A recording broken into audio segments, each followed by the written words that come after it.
Cette année, vous avez fait un très bon chiffre d'affaires. Est-ce qu'il faut s'en réjouir? Pas forcément. Pourquoi? Parce qu'un chiffre d'affaires qui n'est pas corrélé avec une stratégie gagnante, c'est un gros problème. Je vais vous donner un exemple, enfin une parabole plutôt. Si vous êtes dans un bateau et que vous vous laissez porter par les flots et que vous arrivez à destination, c'est bien. Mais la prochaine fois, vous allez peut-être vous perdre en mer, finir écrasé sur des rochers, etc. Donc simplement, juste évaluer la performance de l'entreprise sur le chiffre d'affaires, ça veut dire que peut-être vous l'avez eu par chance. Je vais vous donner des exemples très concrets. Par exemple, quand Renault avait lancé sa Twingo, je crois que j'ai vu ça en cours d'analyse de la valeur. Ils avaient ciblé une population de jeunes, ils avaient communiqué là-dessus, on pouvait même dormir à Twingo en rabaissant les sièges, etc. Et ils se sont rendus compte qu'ils ne vendaient pas du tout aux jeunes, mais plutôt aux personnes qui ont un âge plus avancé, qui l'achètent en deuxième voiture. Donc c'était un succès commercial, mais c'était une erreur stratégique.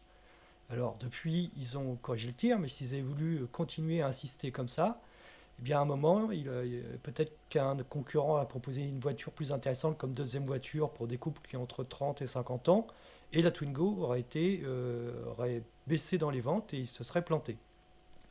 Donc simplement faire du chiffre d'affaires, c'est pas bon. Il faut que ce chiffre d'affaires il soit corrélé à la stratégie. C'est vous qui tenez la barre du bateau et vous ne vous laissez pas simplement porter par les flots, parce que quand on se laisse porter par les flots, on peut trouver les Amériques ou on peut finir perdu en pleine mer.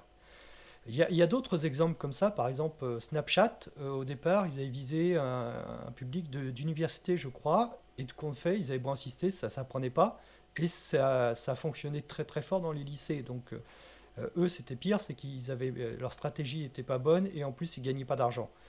Mais voilà, il fallait changer sa stratégie pour pouvoir gagner de l'argent.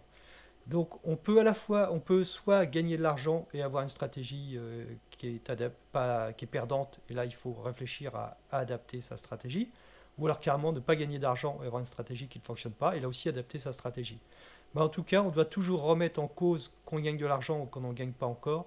On doit toujours remettre en cause sa stratégie pour voir si elle est gagnante à moyen et long terme.